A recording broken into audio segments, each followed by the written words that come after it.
কি সমস্যা নিয়ে এসেছিল বাচ্চা? রিকেটসের সমস্যা ছিল, পা বাঁকা ছিল, পায়ের মাঝখানে ফাঁক ছিল অনেক বেশি। হ্যাঁ, এখন কি ঠিক মতো হাঁটে? দেখি বলেন।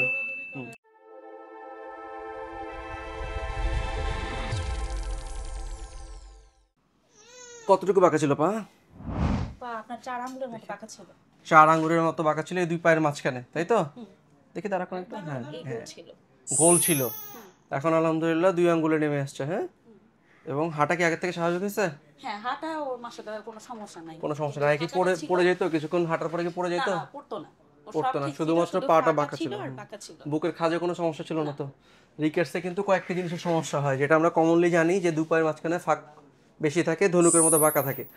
আর হাতের এই সাইডে কাপিংয়ের জন্য এই জায়গাগুলি ফুলে যায় অনেক ক্ষেত্রে। আর সিভিয়ার কেসে বুকের পাঁজরটা ভিতরের দিকে ঢুকে যায়, পিজিয়ন শেপড হয়ে যায়। হ্যাঁ, এটা হচ্ছে কি সিভিয়ার রিকেটস যাদের থাকে। ওর তো 4 আঙ্গুল ছিল, যাদের অনেক বেশি বোয়িং তারা এই সমস্যাগুলি নিয়ে আসে।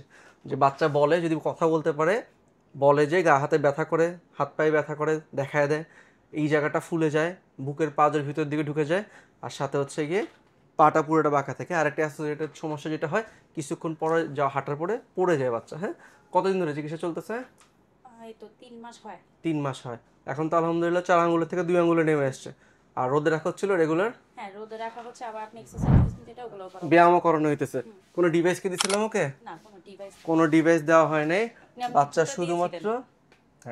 শুধুমাত্র হচ্ছে গিয়ে ব্যায়াম, ওষুধ আর রোদ। হ্যাঁ, রিকেটসের মেইন যেটা বললাম যে 4টা কিন্তু প্রবলেম থাকে আলটিমেটলি। হ্যাঁ, যে হচ্ছে কি শুধু ধনুকের মতো বাঁকা সেটা তো আমরা জানি, সাথে হচ্ছে বাচ্চা যদি বড় হয় বলবে যে গায়ে হাত পায়ে ব্যথা করতেছে অনেক ক্ষেত্রে, এবং এই জায়গাটা কবজির জায়গাটা ফুলে যায় এবং বুকের পাঁজরটা ভিতরের দিকে চলে যায় সিভিয়ার কেসে। ওর যেমন আলহামদুলিল্লাহ মোটামুটি ইনিশিয়াল স্টেজে আসছে। কতদিন বয়সে আসছিলেন? ওর 15 না 16 মাস এরকম হবে। 16 মাসে আসছিলেন। এখন বয়স কত? এখন 18 মাস চলতেছে। এখন 18 মাস চলে। যাক, আর্লি ডায়াগনোসিস, আর্লি রিকভারি, এবং হচ্ছে গিয়ে অনেকটাই কারেকশনে চলে আসছে। বাসা কোথায়? বাসা কোথায়? ঠিক আছে, রোদে রাখতে পারেন বাচ্চাকে? হ্যাঁ, রোদে রাখাটা খুব ইম্পর্টেন্ট। যারা হচ্ছে গিয়ে রিকেটস তো হয়ে যাওয়ার পরে চিকিৎসা একটা হিসাব, আর হচ্ছে গিয়ে যেই বাচ্চারা রেগুলারলি রোদে থাকে সকাল 10টা থেকে দুপুর 2টার মাঝখানে সপ্তাহে অন্তত 4 থেকে 5 দিন 10-15 মিনিট করে রোদে এক্সপোজ হয়, সেক্ষেত্রে কিন্তু সেসব বাচ্চার ক্ষেত্রে রিকেটসের হার কিন্তু অনেক কম। হ্যাঁ, ভিটামিন ডি ডেফিসিয়েন্সি যেটা হয় সেটা কিন্তু নর্মালি হয় না। ওর যেমন প্রথমবার আসছিল ভিটামিন ডি এর লেভেলও কম ছিল, তাই না? তাহলে এই সমস্যাগুলো যদি নিয়ে আসে তাহলে তো চিকিৎসা চলবে, সেটা আলাদা হিসাব। আর সমস্যা যেন না হয় সেই জন্য প্রিভেনশন হিসাবে হচ্ছে বাচ্চাকে রোদে রাখার অভ্যাসটা করা উচিত। আমাদের দাদি নানিরা যেমন আগে ছোটোবেলায় গায়ে তেল দিয়ে যেমন রোদ দিয়ে রাখতো, বাচ্চাদের জন্মের পরে ছোটো বাচ্চাদেরকে শুরু করে এই অভ্যাসটা যদি রেগুলার চালানো যায় তাহলে কিন্তু রিকেটসের এই প্রবলেমগুলো হয় না। বাচ্চাকে তো মনে ছোটোবেলায় রোদ পায় নাই? কম পেয়েছে। কম পাইছিল। ঢাকাতে বড় হয়েছে? ঢাকাতে বড় হয়েছিল, রোদে একেবারে রাখতে পারেন নাই? রেখেছি, মানে কম। বেশি একটা তো রাখা হয়নি, তাহলে তো সমস্যা তো।